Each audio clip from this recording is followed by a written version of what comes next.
Muy bien, pues en esta ¿Ya estás ocasión grabando?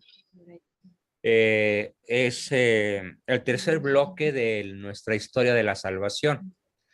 Habrá un cuarto en la semana que entra, eh, porque obviamente el domingo ocurrirá el acontecimiento histórico más importante en la historia universal, que es la resurrección de Cristo. En este bloque de hoy no llegaremos hasta ese hecho que sustenta nuestra fe. Dice San Pablo, si Cristo no resucitó, vana es nuestra fe. Entonces, vamos hoy a revisar en este tercer bloque de la historia de nuestra salvación, vamos a revisar la historia desde el principio. Ya vimos la creación del mundo. Ya vimos también la creación del hombre libre. Y hoy nos toca revisar la historia bíblica, tal como lo narra la Biblia, en 10 grandes etapas. ¿Cuáles son estas 10 grandes etapas? Bien, vamos a irlas viendo.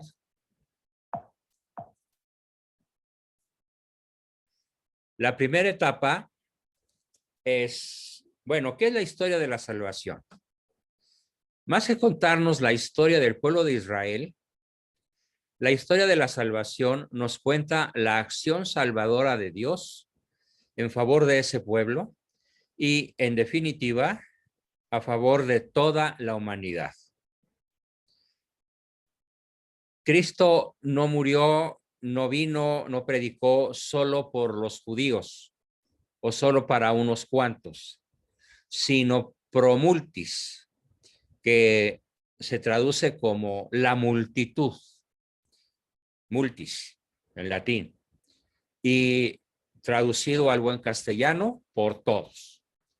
No hay una sola persona nacida de mujer por la cual Cristo no haya venido, incluyendo a Judas. Bien, las palabras se entrecortan. Incluyendo a Judas. Yo creo que es defecto de tu receptor porque yo tengo la mejor señal. Yo tampoco no lo escucho bien. Yo tampoco. Acá tampoco. tampoco. Tampoco yo. Sí, se está Yo cortando. tampoco. No se escucha bien.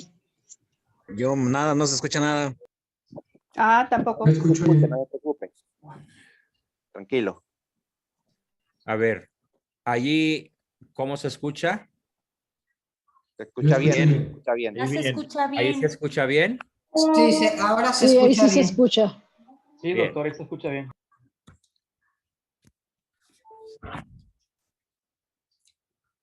Entonces, repito, ¿qué es la historia de la salvación? Más que contarnos la historia del pueblo de Israel, la historia de nuestra salvación nos cuenta la acción salvadora de Dios a favor del pueblo de Israel, pero en definitiva, para toda la humanidad. Estaba yo explicando, cuando no se escuchaba bien, espero que ahora sí se escuche bien, que Cristo vino, nació, predicó, murió, resucitó por todos. El evangelio original dice pro multis y se traduce como por la multitud. Y la multitud los incluye a todos sin excepción. Todas las razas, todas las épocas históricas, incluyendo los nacidos antes de Cristo. La redención alcanza a Adán y Eva, por supuesto, a sus hijos y a todos sus descendientes, e incluye hasta el mismísimo Judas. Si Judas no se salvó, fue por su propio gusto. En la película La Pasión vemos unas escenas muy horripilantes en donde unos monstruos espantosos lo persiguen. El autor de la película, Mel Gibson, lo que procura darnos a entender es que los remordimientos lo atormentaban, lo torturaban, pero no llegó a la contrición, nada más al remordimiento, como cuando uno peca y la conciencia remuerde. La conciencia te puede remorder, pero eso no implica que estés arrepentido. Entonces, en Judas se da el remordimiento, pero no se da el arrepentimiento, mucho menos la contrición. Entra en desesperación y se suicida. Obviamente podemos deducir que el suicidio lo lleva a donde lo tiene que llevar. Sin embargo, no tenemos la certeza absoluta porque tal vez cuando estaba dando las últimas patadas de ahogado, pudo haber cambiado de opinión antes del rigor mortis. Pero bueno, lo que quiero resaltar en esta introducción es que no hay ser humano por el cual nuestro Señor no haya dado su vida. Por la multitud, por todos, por toda la humanidad.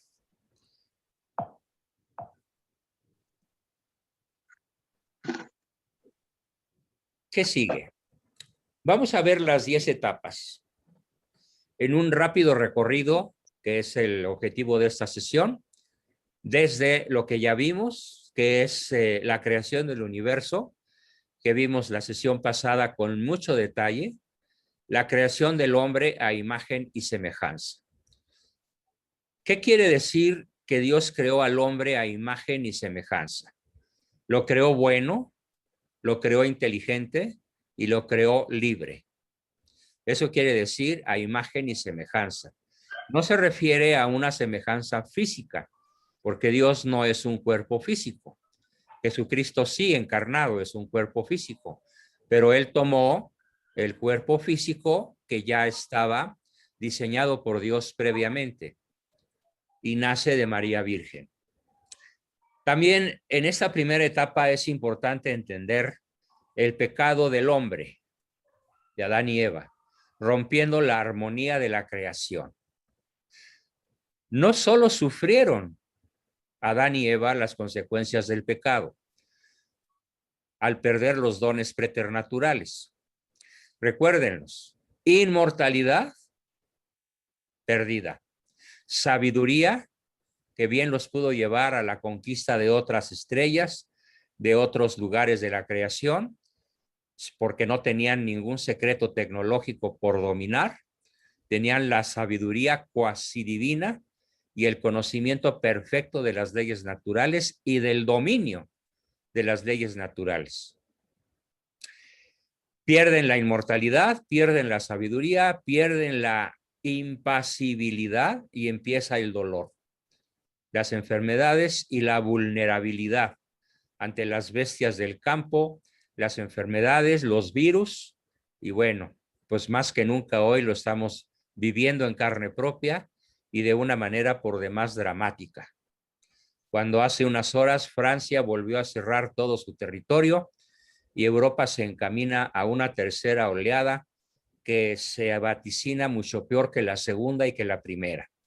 Y por supuesto, mientras los irresponsables, irreverentes y materialistas vacacionistas mexicanos atascan las playas que ya enumeró el Peje, ¿no? Hoy los enumeró, las playas de San Luis, de Chihuahua, de Nuevo León, del Distrito Federal. No sé si vieron ese chistorete que se aventó este tipo, demostrando una ignorancia geográfica maravillosa, el López-Gatell, porque hizo una enumeración de todos los estados donde no hay playas y dijo que quedaban clausuradas hasta nueva orden. O alguien se burló de él o de plano hizo el ridículo de su vida. Pero bueno, estamos viviendo las consecuencias del pecado en el sentido de que somos una raza vulnerable. Vulnerable a los virus, a las bacterias, a los microbios, al mal tiempo, a las caídas, a las enfermedades de todo tipo, desde luego a la muerte, al perder la inmortalidad, y somos vulnerables hasta un simple cambio de temperatura. No perdamos de vista que antes del pecado, el ser humano era invulnerable a todo aquello que hoy lo somos, vulnerables. Y también perdieron la agilidad. Esos 4 dones, al meterse en el corazón del hombre, de Adán y Eva, el deseo de suplantar a Dios, y en Adán el deseo de preferir a Eva por encima de su creador, y en Eva el deseo de suplantar a Dios, de ser Dios, viene el desastre que es la consecuencia del pecado original. Y la creación entera sufre. Por esa razón se habla de que a la segunda venida de Cristo, quién sabe cuándo, olvídense, no les crean a las personas que dicen que este año es el apocalipsis y que corran a confesarse porque viene un tsunami que va a acabar con la civilización en el continente, comenzando por México. No les crean a las personas que dicen que el gran aviso está por ocurrir en cuestión de horas, días o semanas. Además, el gran aviso no es una tesis católica, es una tesis protestante. Igual que el ser arrebatados. No habrá arrebato ni gran aviso. Hay que entender las cosas a la luz del magisterio de 2000 años y de las encíclicas, y no se confíen, por favor, de YouTube. En todo caso, escuchen a los teólogos profesionales, a los que conocemos la historia de la salvación, por tener 70 o más años de estudio y de experiencia en el manejo de estos delicadísimos e importantísimos temas.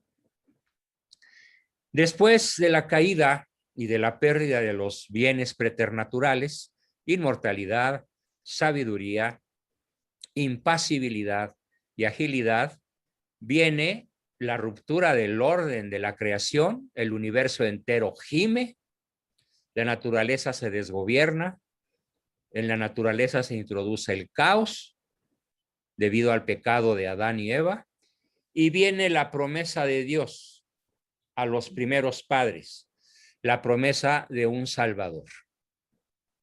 Aquí debo hacer un paréntesis histórico para explicar un fenómeno que ya he explicado y que es el sionismo. La promesa de Dios es tomada en un doble sentido.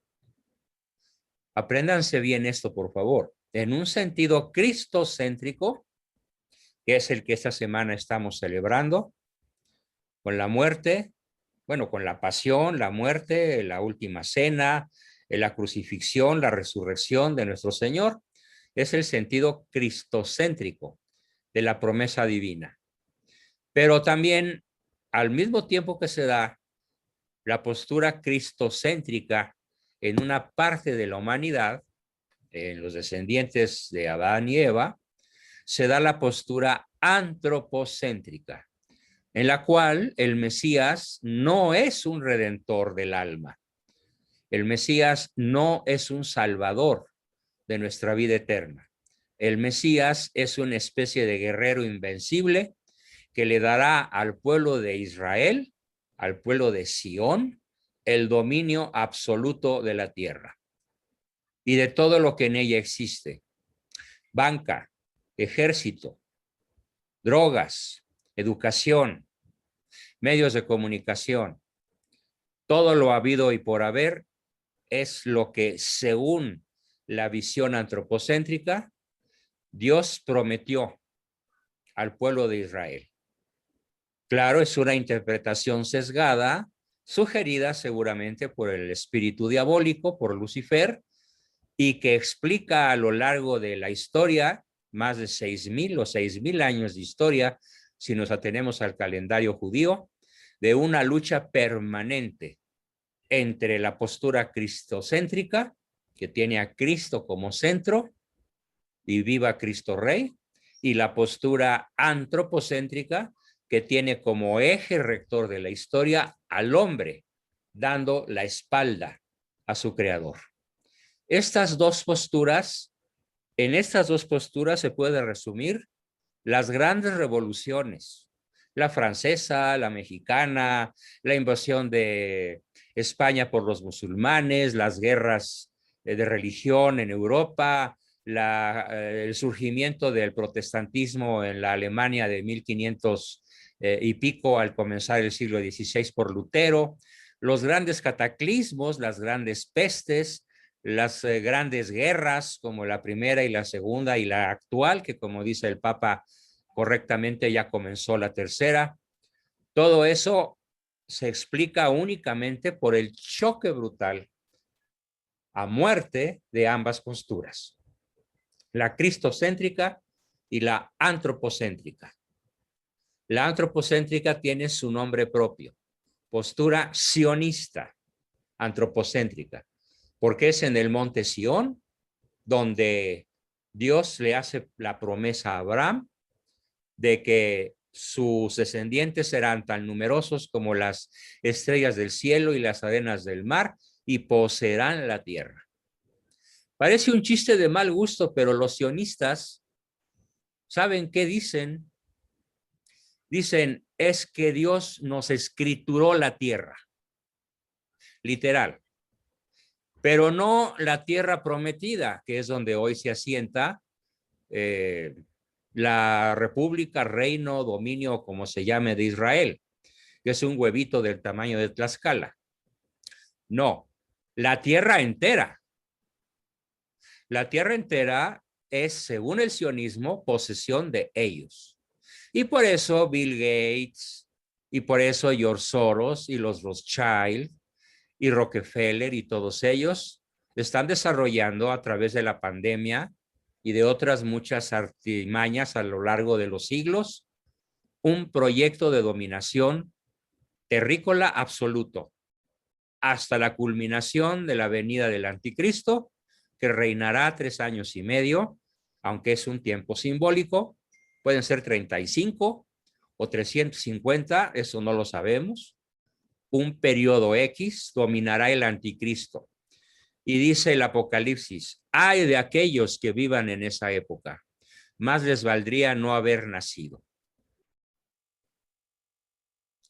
Bien, esta primera etapa en donde se resume la creación del universo, la creación del hombre, el pecado y la promesa de un redentor, es seguida de la segunda etapa que vamos a llamar el periodo patriarcal.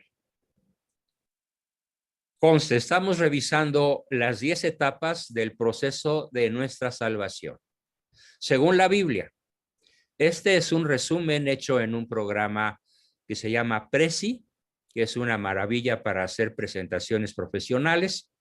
Y el periodo patriarcal es la etapa donde los patriarcas peregrinaron desde Mesopotamia, desde Ur de Caldea hasta Egipto. Abraham y Moisés. Aún no se ha formado el pueblo de Israel. Es esta etapa de las preparaciones del pueblo de la antigua alianza, siendo Abraham el primer patriarca. Vale la pena que lean la Biblia y la historia de Abraham. Sería muy larga narrarla por aquí, no es el objetivo, sino que tengamos una visión global, una visión rápida, sintética de nuestra historia de la salvación. Aquí tenemos gráficamente la representación de Abraham, que parte de Ur. Tenemos a Isaac, tenemos a Canaán, la tierra prometida, a Jacob y sus 12 hijos, y la generación de las 12 tribus de Israel, y el viaje a Egipto, donde son esclavizados por los faraones durante muchísimos años. Esta es lo que vamos a llamar, repito, la etapa patriarcal. Después de la etapa patriarcal sigue el pueblo de la alianza. Es la formación del pueblo de Israel, donde se analiza en detalle cómo vivieron de esclavos en Egipto, el éxodo o escape del poder del faraón. Acuérdense cómo escapando los israelitas del dominio del faraón, logran cruzar el Mar Rojo, y después el Mar Rojo, al paso del ejército del faraón, se cierra y se traga todo el ejército egipcio, mientras que los israelitas ya están del otro lado del Mar Rojo. Se ha comprobado modernamente, de unos 50 años para acá, que en efecto en esa región por donde pasaron los israelitas de un lado al otro del Mar Rojo, soplan vientos tan poderosos que el mar se separa. Deja la tierra libre para que un ejército o un pueblo de cientos de miles de hombres pueda transcurrir por ahí sin mayor problema. Por eso es maravilloso entender que y la Biblia tenía razón. Así se llama un libro que les recomiendo, que pueden posiblemente conseguir en Amazon o por ahí, y así se llama. Y la Biblia tenía razón. Bien.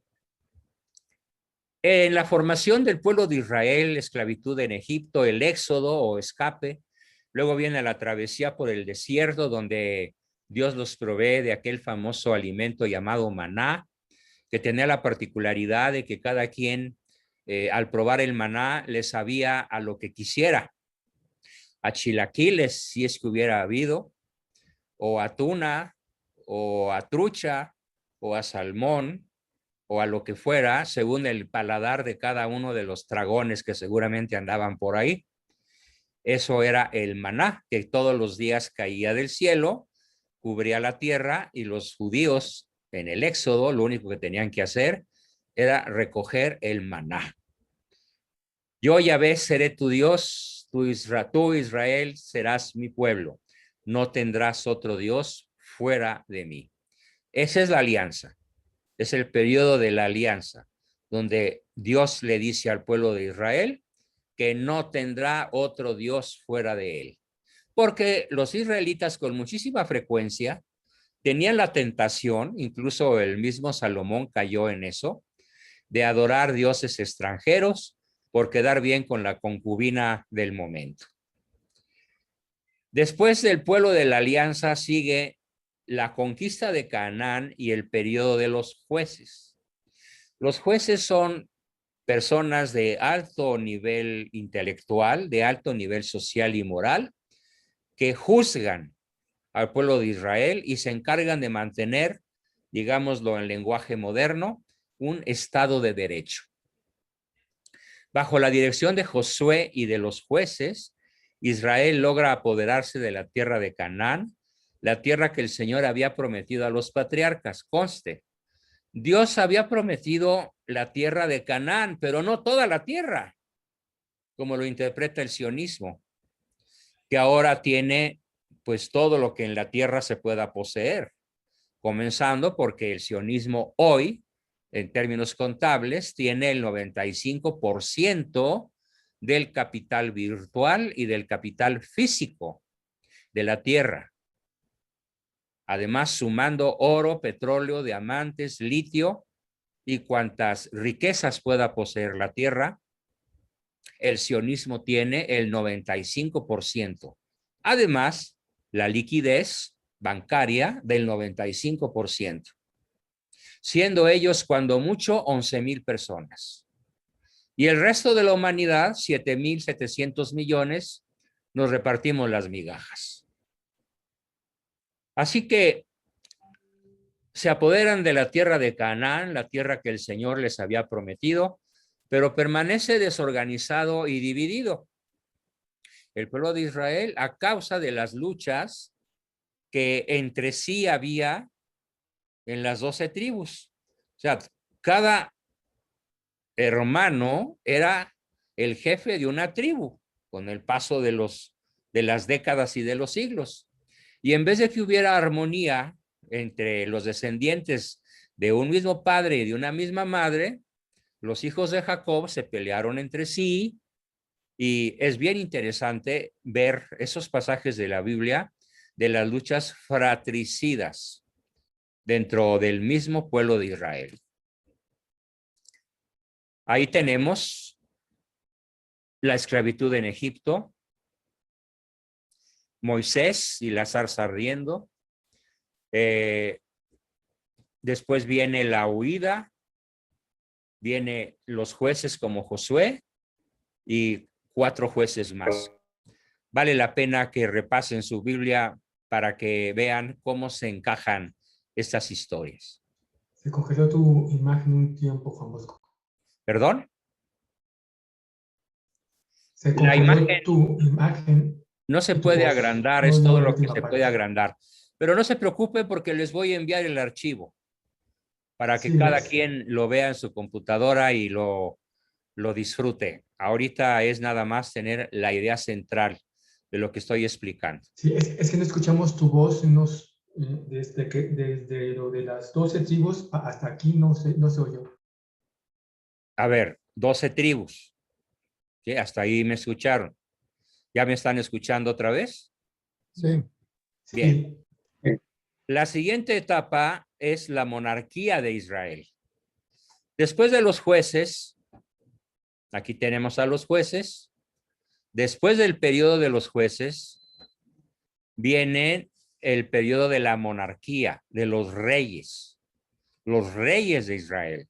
Con el tiempo, el pueblo de Israel se organizó políticamente bajo la autoridad de los reyes. El primer rey de Israel fue Saúl. Después fue sucedido por David, el gran rey de Israel que logró unificar a toda la nación. Y David fue sucedido por su hijo Salomón, que fue el rey que construyó el primer gran templo de Jerusalén. Sobre David vale la pena contar un par de anécdotas muy interesantes. David, pues era un hombre justo, pero era un hombre débil. Y en cierta ocasión, estando él asomado a su balcón, contempló en una casa vecina a una hermosa mujer que se bañaba desnuda. Y mandó preguntar a sus guardias que quién era aquella hermosísima mujer que había atrapado su atención. Y los guardias investigaron que aquella hermosa mujer que se bañaba desnuda ante la vista indiscreta del rey David era nada menos que Betsabé, la esposa de Urías, el principal general en jefe del ejército israelita. Y entonces David hizo una maniobra militar para que Urías tuviese que enfrentar a los enemigos en el frente de batalla donde seguramente moriría. Y así fue. Urías murió en el frente de batalla y David cómodamente se quedó con Betsabé. Por supuesto que esto no le agradó para nada al Señor. Lo reconvino, le hizo ver su error, pero de una manera muy terrible. Le hizo ver su error arrebatándole a su hijo. En estos momentos se me escapa el nombre, lo recordaré en un instante más, de la manera más cruel posible. Al perder a Absalón, su hijo mayor. Absalón, sí. Al perder a su hijo mayor, David se convierte, David pide perdón y regresa al buen camino, deja a Betsabé y llega a ser el santo rey David. Es interesante conocer cómo, pues, cualquiera de nosotros se le puede aplicar aquel famoso dicho de que el que de santo resbala, hasta demonio no para. Esto lo cuento para que estemos muy en alerta, porque cualquiera de nosotros, por bueno que se crea o por bueno que sea, puede caer como cayó David en las garras del mal, a través de una hermosísima mujer que se puso a su vista sin que él la buscara. David fue sucedido por Salomón, que fue el rey que construyó el gran templo de Jerusalén. Y aunque aquí no lo dice Salomón, por desgracia, tenía dos grandes rasgos de personalidad. El primero es que ha pasado a la historia como el prototipo del hombre sabio. Sí, del hombre sabio, del conocedor de miles de secretos, con un nivel cultural e intelectual que supera con mucho a cualquier otra figura histórica. Salomón es el prototipo de la sabiduría. Sin embargo, ser sabio no implica ser virtuoso. Ojo con eso. Por eso Salomón tenía un harem con 700 mujeres, casi de a 2 por noche a lo largo de un año. Y el Señor no veía con agrado aquel sistema de vida adúltero, decadente, hedonista. Y con mucha frecuencia le hablaba personalmente a Salomón, invitándolo a convertirse y a regresar a la monogamia, a una sola mujer. Pero Salomón incurrió en la adoración a reyes extranjeros para quedar bien con sus concubinas, para no perder el amor humano de mujeres seguramente bellísimas, exóticas, extrañas, inteligentes, atractivas, lo que quieras. Y no se convirtió jamás. David sí, Salomón no. Por esa razón, de nada te sirve ser el hombre más sabio si no tienes, junto con la sabiduría, la virtud. Ese tema será abordado muchos siglos después por Aristóteles.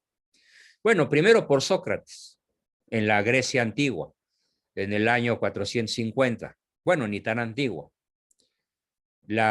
Para cuando Sócrates vive, podemos decir que es la época del esplendor de Grecia y de su cultura extraordinaria. Y Sócrates predica que el gobierno de las naciones deben tenerlo los sabios, como Salomón. Y pasa un siglo y los sabios tienen el poder en Grecia y son un desastre. Son tiranos, son nepotistas, son despóticos, son asesinos, son viciosos, son lo peor. Y ante el desastre de la dinastía griega y del pueblo griego, surge Aristóteles, el filósofo de filósofos.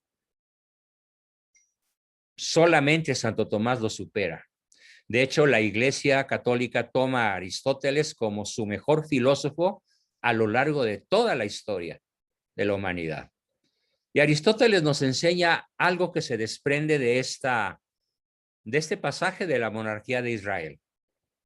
¿Cuál es la enseñanza de Aristóteles miles de años después de la monarquía de Israel? El gobierno de las naciones no deben tenerlo únicamente los sabios, sino los sabios que sean virtuosos, o las personas virtuosas que además de ser virtuosas, sean sabias. Por supuesto que en México no tenemos ni sabios ni virtuosos, y mucho menos en los inquilinos del Palacio Nacional, o de la Cámara de Diputados o de Senadores, o en las gubernaturas de los estados. Tal vez por ahí se coló algún alcalde, como la alcaldesa Celina de por allá del norte, que acaba de decir sin pelos en la lengua que las abortistas son unas taradas. Y se echa un discurso ahí fenomenal que le voy a hacer un video mañana con aplausos y porras y celebrarla por su valentía. No, bueno, ya se le echó encima la jauría, ¿no? ¿Perdón? ¿Y eso qué es de Morena? ¿Y eso qué es de Morena? Sí. Mayor mérito todavía, ¿no? Oponerse a la jauría de su propio partido. Bueno, entonces, en resumen, ¿qué tengo que decir sobre la monarquía de Israel? La enseñanza que nos da este formidable pasaje en la historia de nuestra salvación lo resume Aristóteles. Muchos siglos después, en el año 330 de la era anterior a Cristo. El gobierno de las naciones es para la gente virtuosa que además de virtuosa sea sabia. Es para la gente sabia que además de sabia sea virtuosa. Por eso Grecia es grande y es nuestra abuela cultural. Esto es una manera cristiana propiamente. Aunque Aristóteles no conoció a Cristo ni vivió para escuchar la revelación en la época de Cristo, demuestra que la inteligencia humana, cuando no está sometida a los paradigmas de la ignorancia, la superstición y el fanatismo, es capaz por sí sola de conocer las verdades esenciales. Por esa razón, Santo Tomás de Aquino nos enseña que la principal ruta para alcanzar el conocimiento de Dios es la inteligencia humana. Aristóteles lo demuestra. Bien, el siguiente periodo es el que se va a conocer con el nombre de los reinos de Israel y Judá. A la muerte de Salomón, Israel se dividió en dos. El reino del norte, Israel, y el reino del sur, Judá. Por eso hay una confusión cuando decimos israelitas, no es lo mismo que judíos. Y judíos no es lo mismo que israelitas. Los israelitas son los descendientes del reino de Israel. Y los judíos son los descendientes del reino de Judá. Como consecuencia de esta división absurda, políticamente incorrectísima, los reinos quedan empobrecidos. De aquí surge la famosa frase de todo reino dividido perecerá. Y entonces aparecieron los grandes profetas que invitaban a la conversión. Jeremías, Isaías, Daniel, etcétera. Vale la pena conocer la vida de los profetas y qué dijeron cada uno de ellos. Hay profetas mayores, como los que acabo de mencionar, y profetas menores.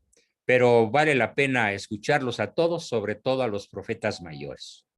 Para mí el más importante de todos, Daniel, porque él anticipa el Apocalipsis, al igual que San Juan.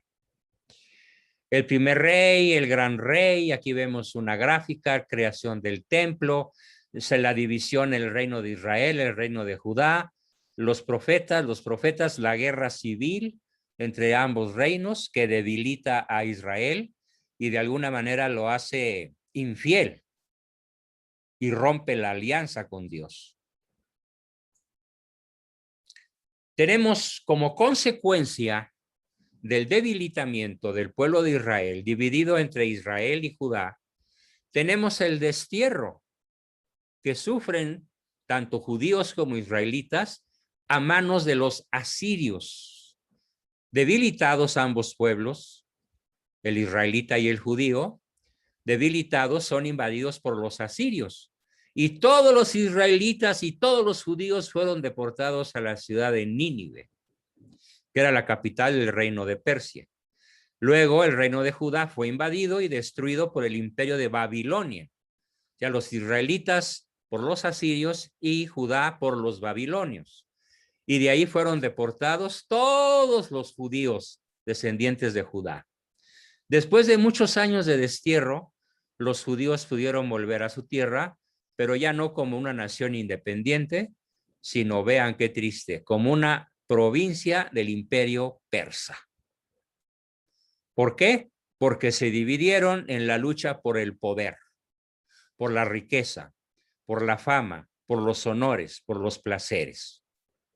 Tal como cualquiera de nosotros en estos momentos, tristemente lo puede hacer. Y tal como ha sido la historia de la humanidad, de toda la vida, de toda la historia. Después del destierro y de la época persa, aquí tenemos Jerusalén destruida, los asirios, el reino de Israel desterrado en Asiria, el reino de Judá desterrado en Babilonia, pero finalmente los judíos vuelven a la tierra prometida por un permiso, una concesión, una especie de perdón de Dios hacia ellos, ya suficientemente escarmentados y arrepentidos, y entonces edifican el segundo templo, cuyas ruinas hoy conocemos. Y hay un proyecto, terrible proyecto, que puede desatar un conflicto nuclear de consecuencias espantosas si Judea, si Israel insiste en construir el tercer templo en el lugar donde lo quieren construir.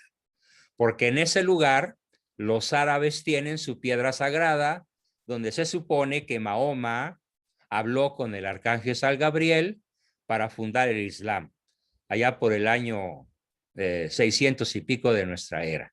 Por supuesto, es una marihuanada, es una jalada, es un cuento chino, es un paseo con cocaína de la pura, del mismísimo Mahoma, porque el arcángel San Gabriel nunca se le apareció, pero dio origen a lo que el Papa Ratzinger llama el azote de la humanidad, el Islam.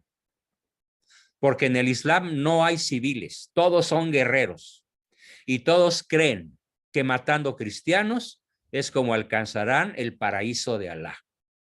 De ahí se desprende el terrorismo árabe, que tiene ya 1300 años de existencia, sin tregua, contra el mundo que no es el mundo islámico.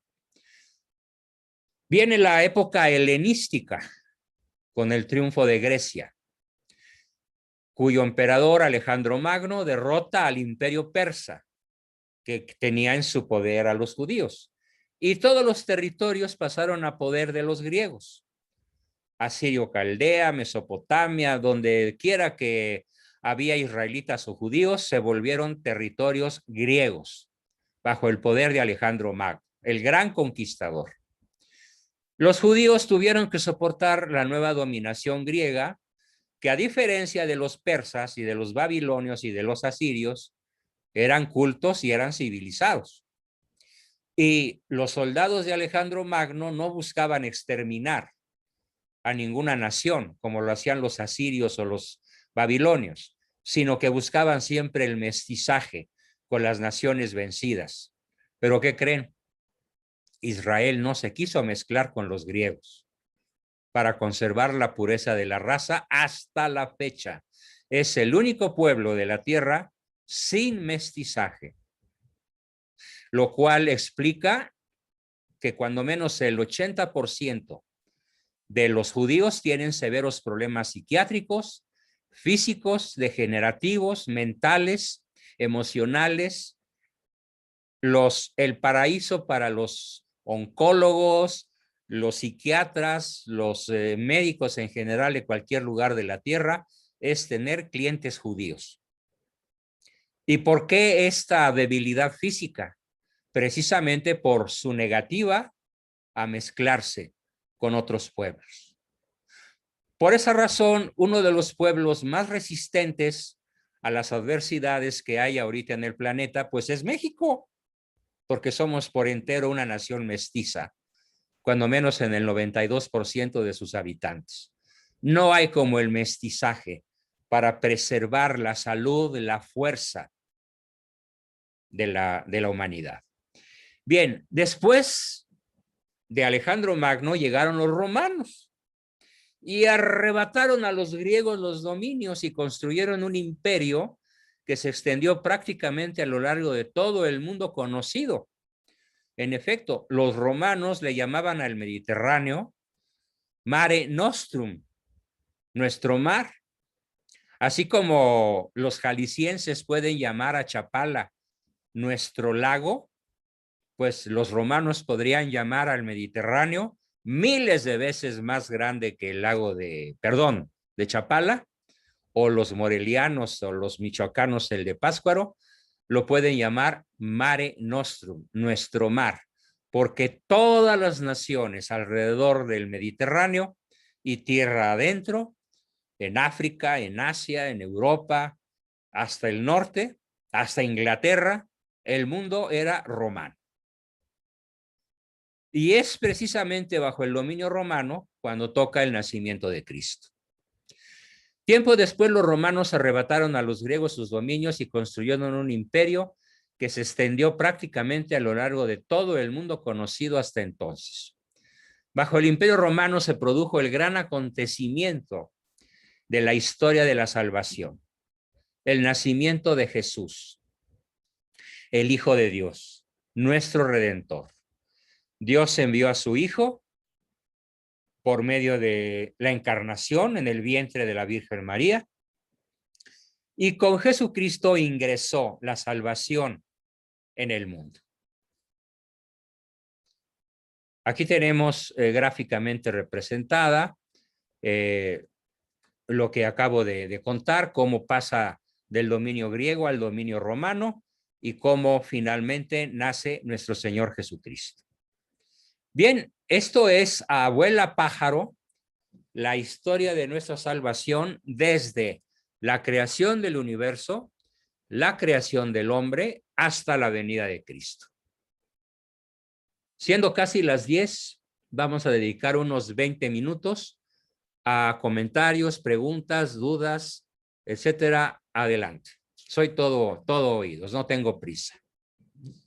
Les platicaba a los que me escuchan desde el principio que desde septiembre que conocí enfermedades brutales, gracias a Dios, hoy es mi mejor día. Así que aprovéchense, por favor, y exprímanme, que me siento muy bien. Profesor, Adelante. ¿Quién quiere preguntar? yo, Lili Baglietto. Oiga, profesor, respecto a los dones preternaturales que tenían Adán y Eva, que Sí. Dios les había dado ahí en el paraíso, ¿eran unos dones comunes a la naturaleza de los ángeles? No, no para nada. No confundamos. No tenemos que confundir los dones preternaturales con la naturaleza angélica, ¿sí? Es algo muy diferente. Para empezar, el ángel es un espíritu puro, no tiene cuerpo. Y mientras que la raza humana pertenece a una sola especie, fíjate qué cosa más curiosa. Podemos hablar sin temor a equivocarnos de que existen miles de millones de ángeles. ¿Y qué crees? Cada ángel es una especie. Cada ángel es una especie. Así como cada demonio es una especie. Mientras que la humanidad es una sola especie, actualmente con 7.700 millones de individuos. Entonces hay dos diferencias fundamentales.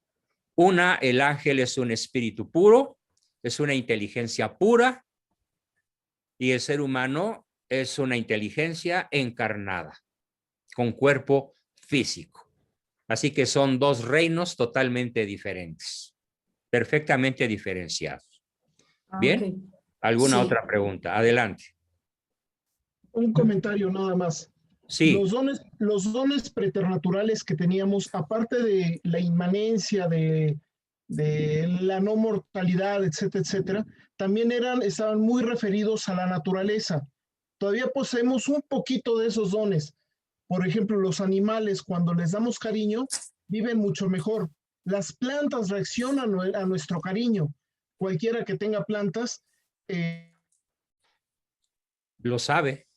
Parece ridículo, pero si les hablas a las plantas y las tratas con cariño, van a crecer muchísimo mejor que plantas que les das nada más el agua.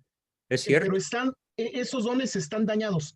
E inclusive están disminuidos en grado sumo, pero existen de alguna manera. Exactamente. Y la misma materia podía recibir de parte del ser humano ciertas modificaciones que ahorita esas sí las perdimos, pero que aún las podemos tener hasta cierto punto, por ejemplo, en la belleza de las estatuas y cosas así, que hay artistas que llegan a una perfección del manejo de la escultura de manera impresionante. Dicen que teníamos la capacidad de modificar la materia. Dicen que todavía la tenemos. Eso nunca lo he visto y a mí yo prefiero no meterme en ese tema. No, yo no creo que tengamos la posibilidad. Esto es en una fábula medieval que se llamaba la piedra filosofal. Sí. Era un mito desprendido, pues, obviamente de una soberbia desmedida. Los alquimistas de la Edad Media buscaban una piedra que según ellos podía convertir todo en oro.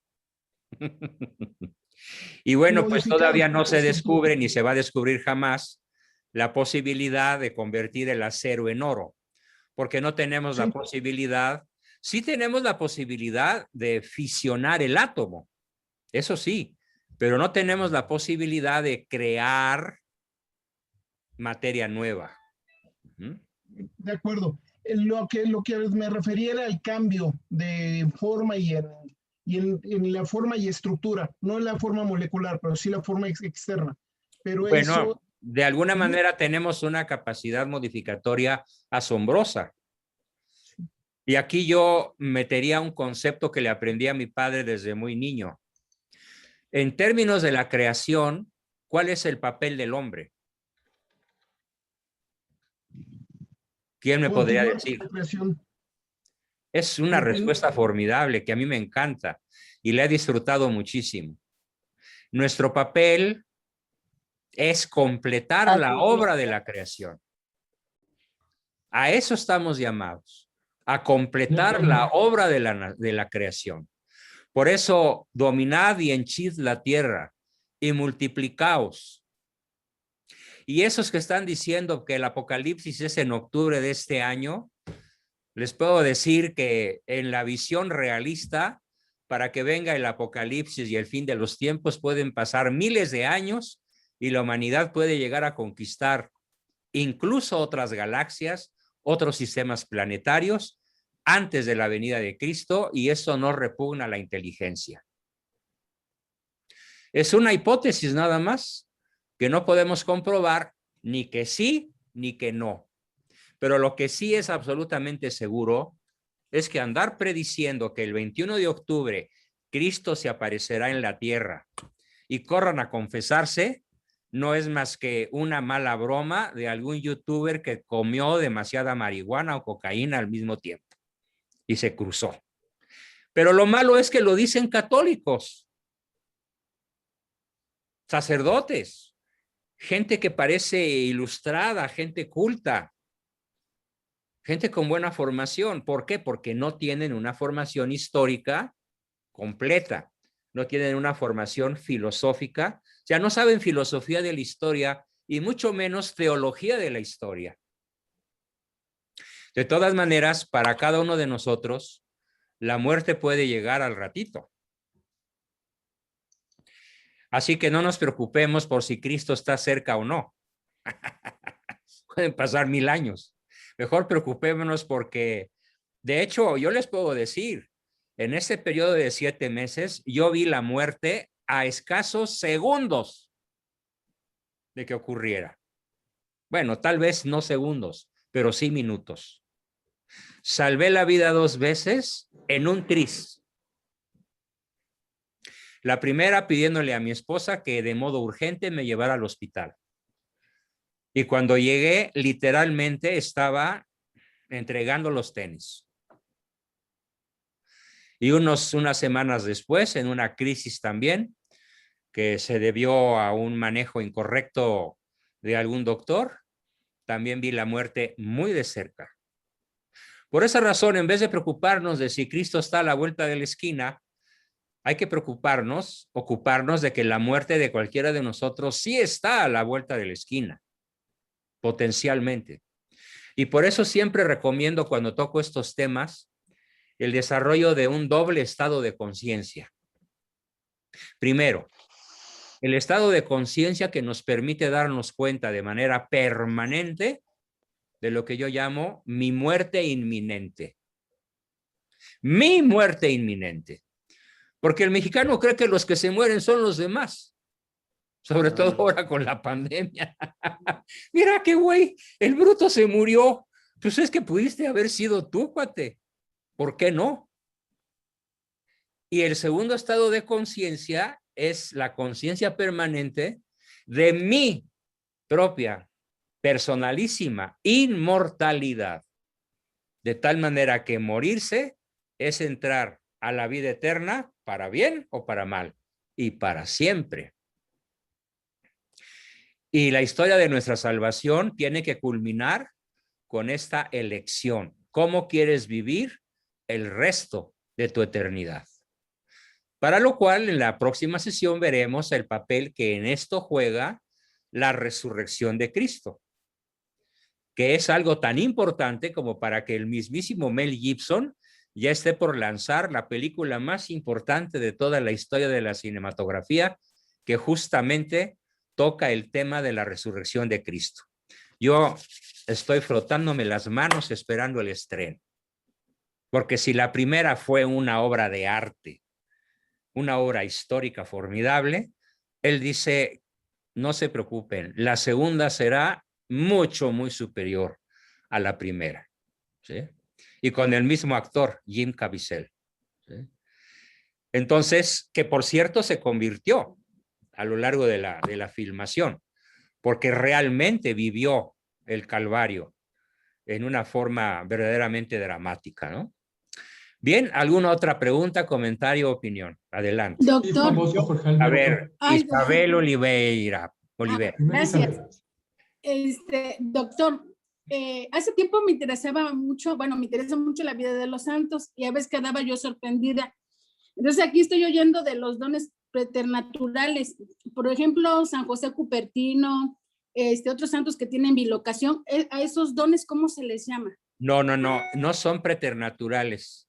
¿No? Son Oh. dones extraordinarios, Okay. sobrehumanos, ¿sí? Pero no son ni preternaturales ni sobrenaturales.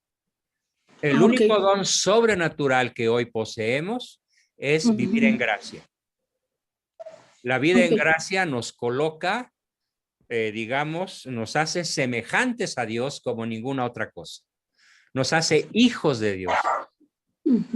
Y los dones preternaturales, sí, éramos hijos de Dios, pero no estábamos confirmados en gracia. Y al venir el pecado, los perdimos casi en forma total. Aunque de alguna manera, como ya se aclaró hace unos minutos, conservamos algunas cosas de la inmortalidad, de la sabiduría, de la invulnerabilidad y de la agilidad, aunque ahora pues nos tenemos que valer de los transportes y de la rueda y del combustible, aunque aquí en México el proyecto es que sigamos usando carbón y petróleo. Qué horror, qué horror. Como en la era de las cavernas, ¿no? Sí, casi, casi. Gracias, doctor. Tal cual. Bien. Gracias. ¿Qué más? Juan Bosco, Sí. una pregunta y comentario. ¿Quién habla? ¿Jorge? Jorge Alberto Novoa. Jorge Alberto. ¿Cómo estás? Podemos decir que en la creación, Adán y Eva fueron creados a imagen y semejanza de Jesucristo o de Jesús, No, del Verbo encarnado. de Dios. Solamente como imagen y semejanza. De Dios. De Dios Padre. De Dios Creador. Ok. Y Jesucristo fue hecho hombre, de acuerdo con el modelo que ya existía. Que somos nosotros. Miles de años antes, desde millones de años antes. ¿Sí? Cristo toma nuestra naturaleza. Y Cristo tiene dos naturalezas, no son dos personas. Son dos naturalezas. Una sola persona. La segunda persona de la Santísima Trinidad con una doble naturaleza. La naturaleza humana, que es capaz de sufrir, de comer, de tener hambre, de hacer sus necesidades, de tener miedo en el huerto de los olivos y sudar sangre ante el terror que le provoca la inminente tortura a la que él sabe que será sometido. Ese es el hombre Dios y su naturaleza divina. ¿Sí? El Verbo se hace carne producto de nuestra caída en el pecado. Sí, pero Dios se vio demasiado generoso. Sí, Él sí, claro. hubiera podido decir, bola de estúpidos, están perdonados, y con un solo acto de su voluntad hubiera restablecido la amistad del género humano con él. Pero él quiso demostrar el tamaño de su amor enviando a la tierra a un cuerpo humano y a nacer de una virgen a su propio hijo. Ese es lo grandioso del cristianismo. Es Dios al que adoramos en la persona de Cristo Rey. Por esa razón, cuando el peje dice que él admira a Jesucristo, el muy imbécil lo confunde con una estrella de béisbol. Claro. ¿Por qué? Porque a Cristo no se le admira. A Cristo se le adora. Pero eso es una locución masónica. Sí, Cristo es un personaje tan importante como Buda. Ya lo dijo el tal Atolini, ¿no? Que el peje puede ser comparado con Cristo, Buda, Mahoma, Gandhi, etcétera. Bueno, pues es que este pobre diablo no oyó cantar al gallo y no supo por dónde, ¿no? Y no rebuzna porque no se sabe la tonada. Él más sabe lamerle las botas al tirano, aunque se las dé de intelectual. Bien, entonces. Una pregunta. Sí, adelante. Una pregunta, ¿qué relación tiene o por qué muchos relacionan los orígenes remotos de la masonería con la etapa de la salvación propiamente de los reyes, exclusivamente en el periodo de Salomón? Porque así es. De hecho, podemos decir que el primer acto masónico lo realiza Eva. ¿Sí? Al hacer caso de la voz de Satanás. y al darle la espalda a su creador, y no solo al pretender suplantarlo. Porque ¿cuál es la principal idea de la masonería? Para la masonería, ¿quién es Dios? El demonio, Lucifer. Es el Dios bueno, Lucifer, el que te deja hacer lo que quieras. ¿Y quién es Yahvé? ¿Quién es Dios Padre, Dios Espíritu Santo, Dios Hijo? ¿Quién es para el masón la Trinidad Católica? El Dios malo. ¿Por qué? Porque es malo para el masón. Porque te da la libertad y después no te deja usarla. Ellos dicen eso. Dios te hace libre de que se te antoje tu vecina y a la mera hora que le das pábulo, que le das cabida a ese antojo carnal, tienes que pagar las consecuencias del pecado, tarde o temprano. Por esa razón, para la masonería, nuestro Dios es un Dios perverso al que odian. Y por esa razón, Lucifer es el Dios bueno, porque te deja hacer todo lo que se te antoje. Esa es una aclaración muy importante que vale la pena tener siempre presente. ¿Ok? Doctor, un comentario con eso. Sí. De hecho... ¿De quién? De Adrián. Adrián. Déjame prender la cámara para... la masonería toma a Jesús como otro maestro. No lo considera Dios. Claro. Y en los grados filosóficos, que es del 30 para arriba, bueno, en unos grados más abajo, ya está la figura de Lucifer, del ángel de luz, y que se adora como Dios en contraposición de Cristo. Así es. Entonces, sí es luciferina la masonería. Ese es mi comentario, nada más. Aquí Ricardo Méndez escribe algo que voy a leer, muy interesante para todo el grupo. Nos pide Ricardo Méndez, gracias Ricardo. Recuerden que todas las promesas de Satanás no son otra cosa que las mismas promesas de Dios, solo que tergiversadas y hechas malignas. El mismo poder preternatural que Dios nos había dado de modificar la materia, el maligno enemigo ofreció un método de modificar la materia, pero por medio de la magia, de las artes ocultas, del esoterismo, que no es otra cosa sino el recurso del poder del maligno. De ahí salió la piedra filosofal que ofrece modificar la materia por egoísmo con el poder del maligno y fuera, lejos y en contra de la bondad de Dios. Excelente comentario. Muchas gracias por esto. ¿Sí?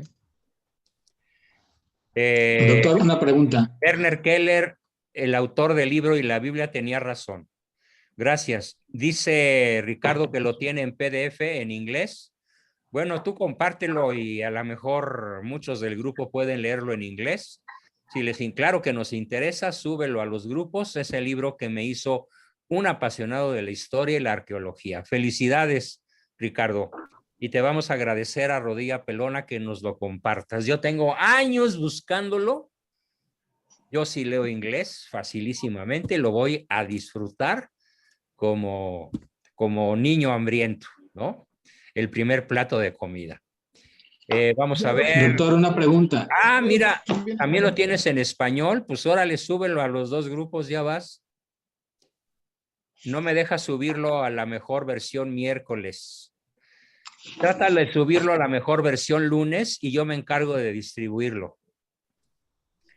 Dos detalles. El primer hijo de David y Betsabé se llamaba Natán, como el profeta, a quien respetaba muchísimo David. Absalón, en cambio, fue el segundo hijo de David, el que muere de una manera muy trágica, hijo de una esposa, hija del rey de Tiro. Absalón mató a su hermano mayor, Amnón, hijo de la esposa de David, Mical, su primera esposa, hija del rey Saúl. Absalón se rebeló y fue muerto por Joab, el más poderoso general de David.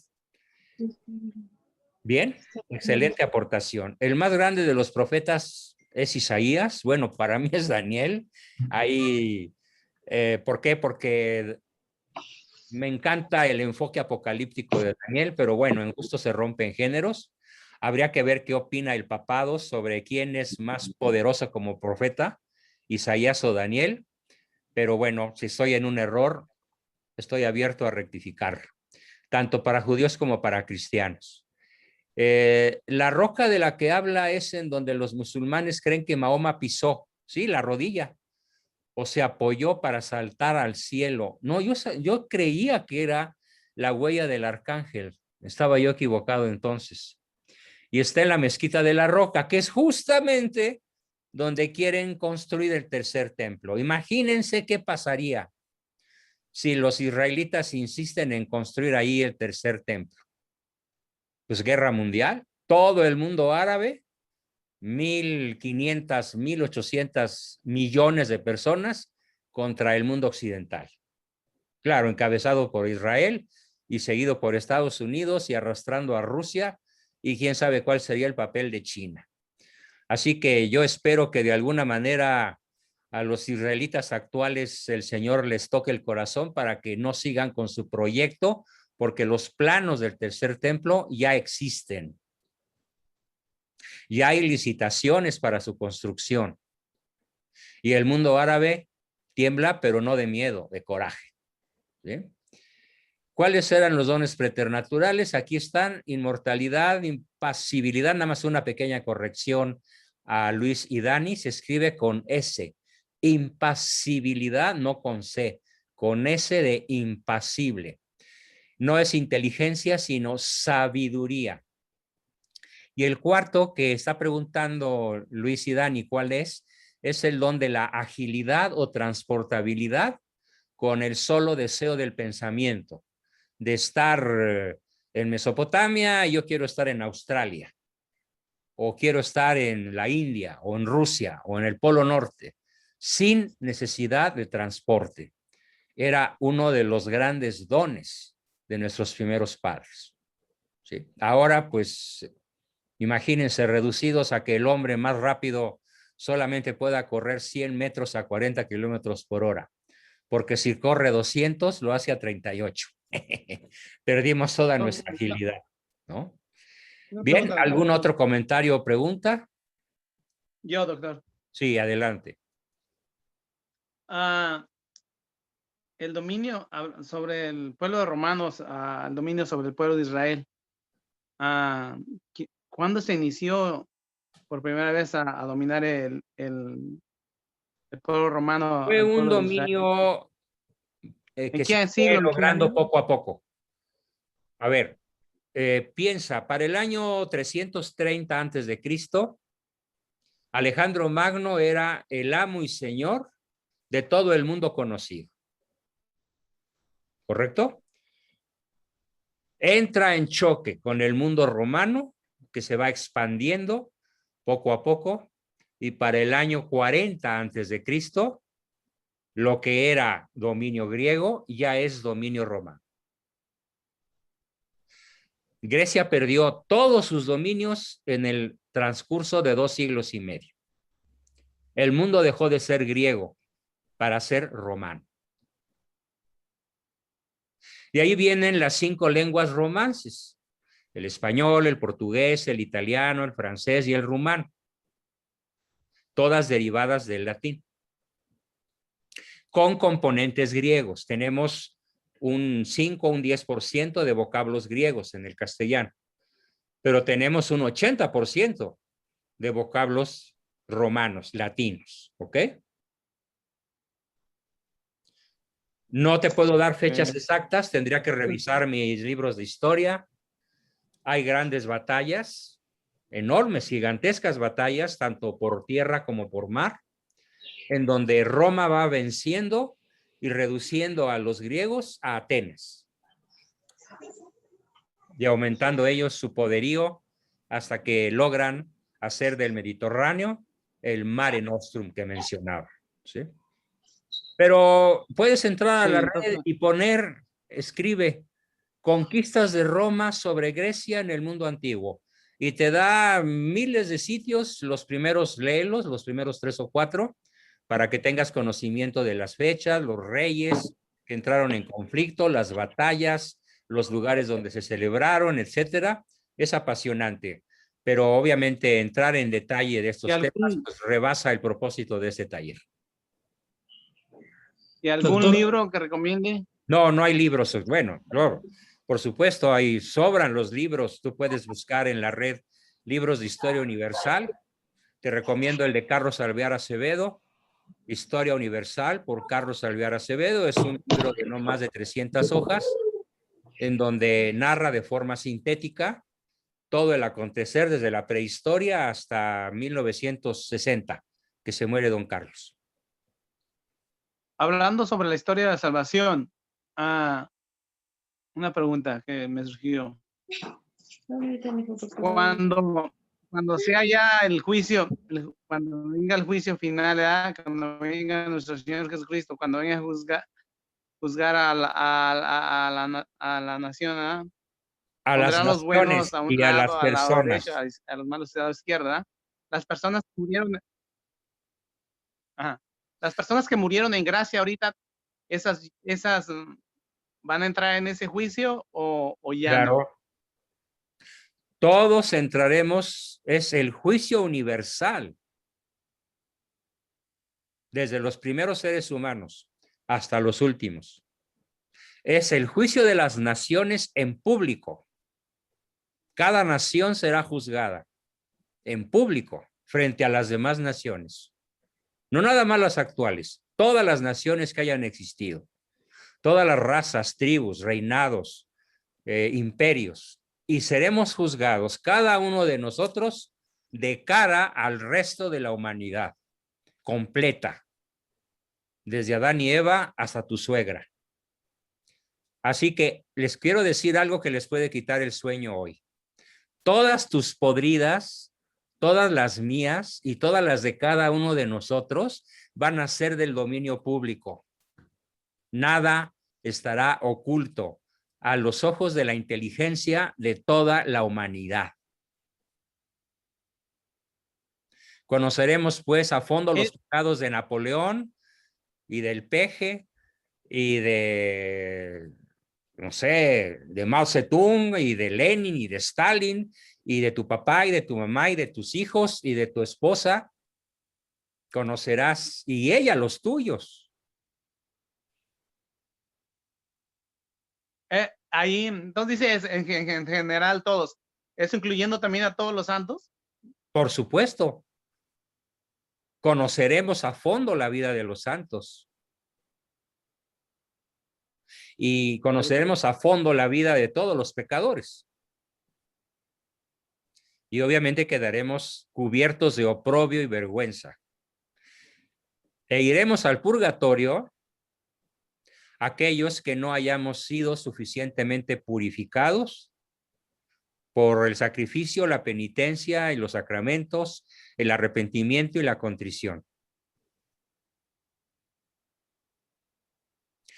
Hay una serie de televisión excelente que se llama Lost, L-O-S-T, que en inglés significa perdidos. Y yo me tardé hasta el último capítulo de la última temporada, que son 7 temporadas, y cada temporada tiene 10 o 15 capítulos. El tema de Lost es cómo es el purgatorio. Nada más les narro un par de escenas. Un usurero cobra miles de millones de euros o de dólares a miles de personas. ¿Sabes en qué consiste su purgatorio? En tener que trabajar como 500 años para devolver todo el dinero mal habido. Físicamente. Corporalmente. Peso sobre peso. Euro sobre euro. A todos los que esquilmó. Ahora piensa en los 7 pecados capitales.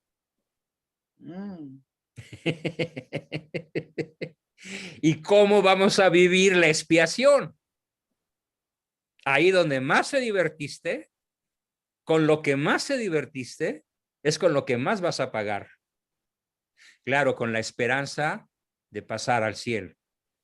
Porque si algo diferencia al purgatorio del infierno, es que en el purgatorio hay esperanza.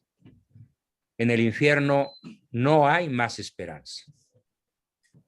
Pero es igualito, nada más con la única diferencia de que en el infierno no habrá salida y del purgatorio sí. Así que más nos vale rectificar en estos momentos. Doctor, ¿Sí? una última pregunta, una pregunta. Acá. ¿Quién es la voz? Ah, acá, José Ramón. Adelante. Gracias, doctor. En respecto de la historia del pueblo de Israel. Sí. Al dividirse las tribus en el reino de Israel y el reino de Judá y ver todo lo que sucedió, etcétera, etcétera, esas tribus que es del reino de Israel fueron destruidas totalmente y No. ahora únicamente tenemos a Judá. No, tenemos a los dos. Tenemos ok. israelitas y tenemos judíos. Ok. Y dentro de los judíos están los askenazí, los ortodoxos y los ultraortodoxos y los judíos bíblicos. O sea, en el actual reino de Israel, ese huevito que está ahí al lado derecho del Mediterráneo, pues hay como unos 8 partidos políticos rivales entre sí. Ok. Y hay dentro de la misma fe judía, hay tendencias rivales opuestas a muerte. ¿Sí? Se siguen peleando entre ellos todavía. Siguen peleando como los 12 hermanitos, aquellos hijos de Isaac. Ok. ¿Y, ¿No y los entendieron sionistas la de dónde lección? surgieron, doctor? ¿Perdón? Los sionistas salen de alguna tribu en particular. La primer sionista es Eva. El primer sionista es Adán. El primer sionista o de los primeros sionistas pues es Caín. ¿Sí? Y el primer antropocéntrico, el primer cristiano es Abel. San Abel. ¿Sí? Entonces, la división entre cristocentrismo y antropocentrismo es tan vieja como la humanidad. Pero esto solamente lo da una rigurosa formación histórica en lo que llamamos teología de la historia y filosofía de la historia. Los historiadores que estudiaron historia en la UNAM o en el IPADE o vete tú a saber dónde, ignoran todo esto, no lo pelan, no lo toman en cuenta. ¿Mm? Okay. Son dos materias que el católico tiene, yo creo que hasta cierto punto, la obligación de conocer. Teología de la historia de la inserción de Dios en la vida humana. ¿Sí? Filosofía de la historia, el análisis del origen, la identidad y el destino de la humanidad completa. Serían las dos definiciones que pues espero que en ese taller y en otros sigamos profundizando a lo largo de todo el tiempo que Dios me preste vida todavía. Hoy me siento con ganas de vivir otros 27 años. Y aquí lo tendremos con gusto, doctor. Dios así va a ser. Dios mediante. Doctor, Bien. buenas noches. Adelante. Sí, Gustavo Pérez. ¿O quién es? Carlos Fernández. Creo que era otra persona, pero Carlos, también ahorita a ver, comenta. Carlos Fernández y luego Gustavo. Carlos. Gracias, buenas noches. Miren, quería ver si lo que entendí acerca de los dones preternaturales que perdimos está vinculado a cómo algunas personas con instrucciones esotéricas logran obtener algún poder, por así llamarle, como mencionaron magia, mediante lo cual pueden llegar a aparentar que hacen cosas fantásticas, ¿no? Sobrenaturales. No. Pero entiendo yo que es el poder del demonio actuando. Exacto, no es la huella de un bien preternatural. No, es lo que quería confirmar. Si es no lo es.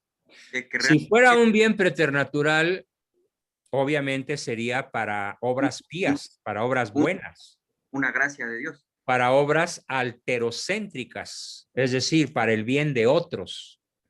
Pero si tú observas, los que hacen ese tipo de magia, los que tienen ese tipo de poderes son brutalmente egocéntricos. Claro. Buscan poder, fama, honores, riquezas, placeres y finalmente su vida se podría resumir a quién como yo. Correcto. Conozco muchas personas así. Sí, o sea. Incluso cerca de mi familia, desgraciadamente, y no hay manera de reducirlos a la realidad. ¿sí? Ok. Viven Entiendo. en su planeta, el planeta de los simios, les digo yo. Agradezco mucho. Bien, Sí. teníamos aparte después de Carlos a otra persona que ya había levantado la mano. ¿Quién fue? Gustavo. Sí, doctor, muy rápido. Yo me acuerdo de un gran profesor en paz descanse de la universidad Bien. que se atrevía a hablarnos de Dios en Caray, una ¿en la universidad. UNAM? No, en el ITAM. En el ITAM, peor, ¿eh? Carlos Digo, de la Isla. mira, qué interesante. Porque el ITAM, pues, es de surgimiento masónico, es de base masónica. Sí, tiene toda la mala fama que sabemos, ¿no? Exactamente. ¿Y qué fue de ese profesor? Pues ya falleció, ya era grande cuando yo estudié hace 20 años y él nos hablaba mucho de Dios abiertamente, sin temor alguno. Carlos de la Isla se llamaba, doctor. Ajá.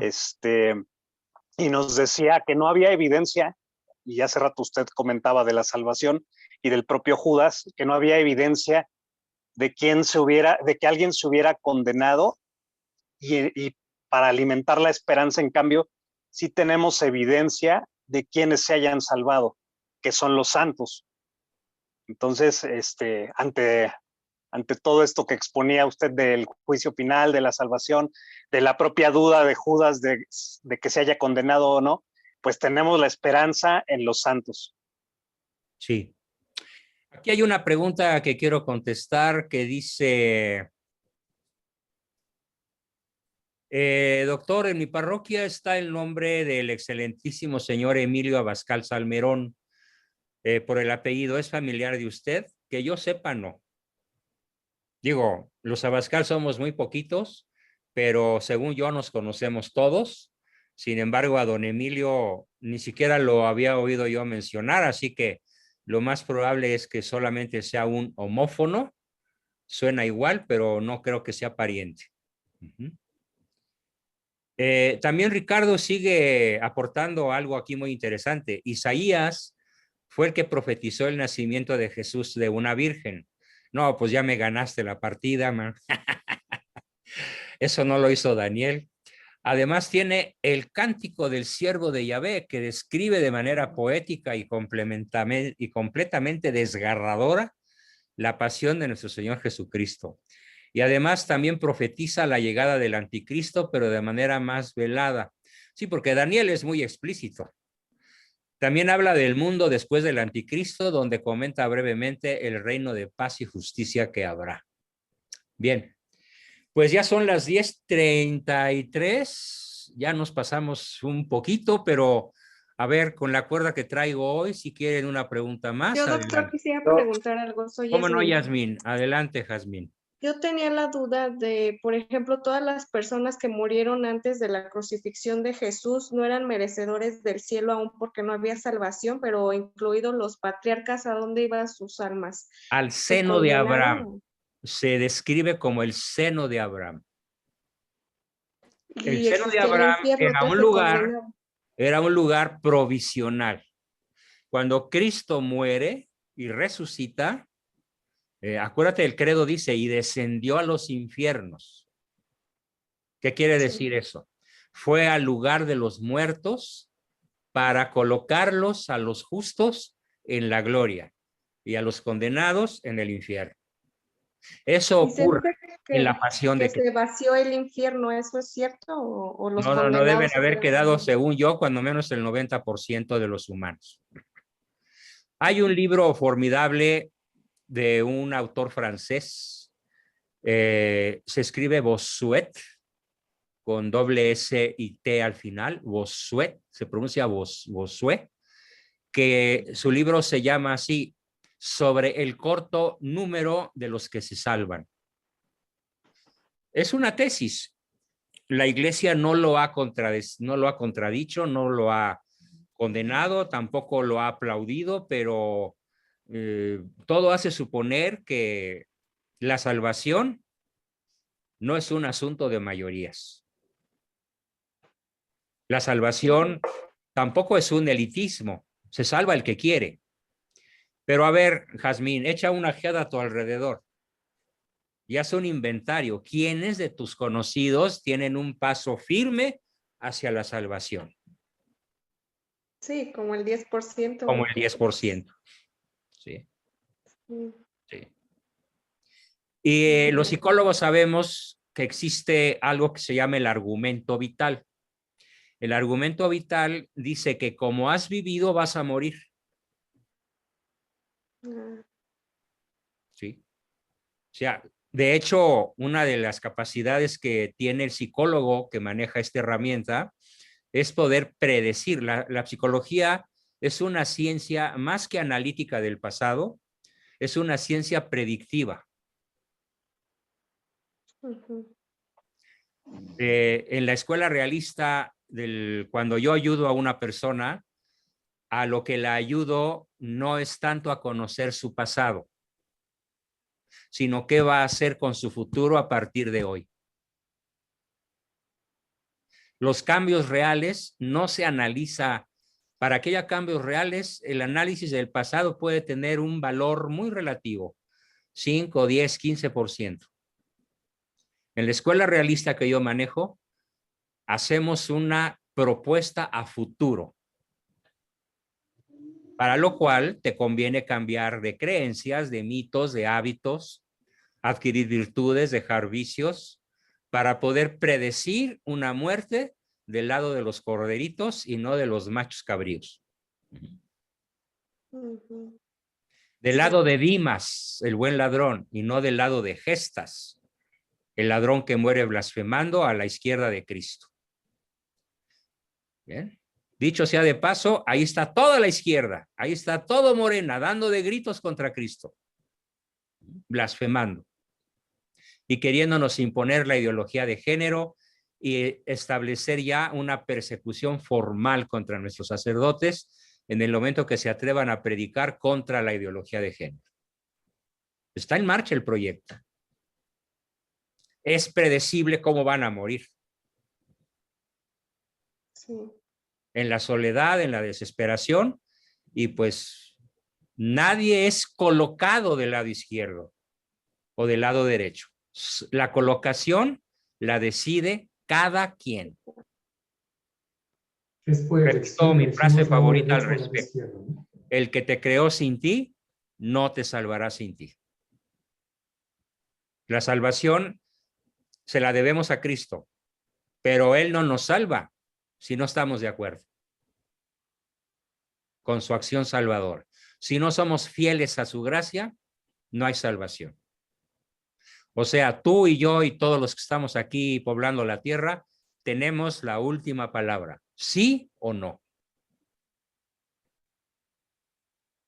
Nadie es enviado al cielo contra su voluntad. Nadie es enviado al infierno contra su voluntad. Es el camino que escogemos. Por favor, ténganlo muy claro todos.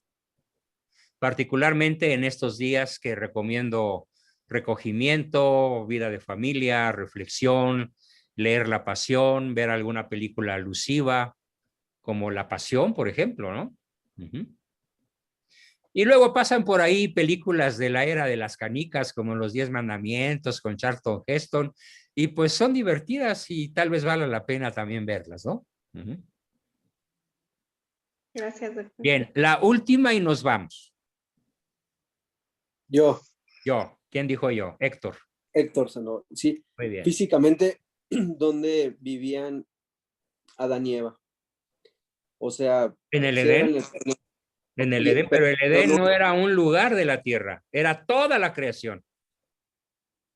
Ok. Se supone que es un lugar en África. Los arqueólogos, los especialistas en el asunto del análisis de los cromosomas de las mujeres, de las mitocondrias femeninas, deducen que la primer mujer vivió en África.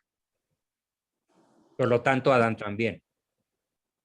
Pero hay otra hipótesis que dice que no, que nuestros primeros padres vivieron en el valle de Josafat, en lo que hoy es Mesopotamia, la antigua Persia, hoy Irak, con capital Bagdad. Muchas ¿Cuál de gracias. las dos vertientes sea la correcta? Pues por 800 kilómetros no nos vamos a quejar, ¿no? ¿Puedo? ¿Bien? ¿Puedo?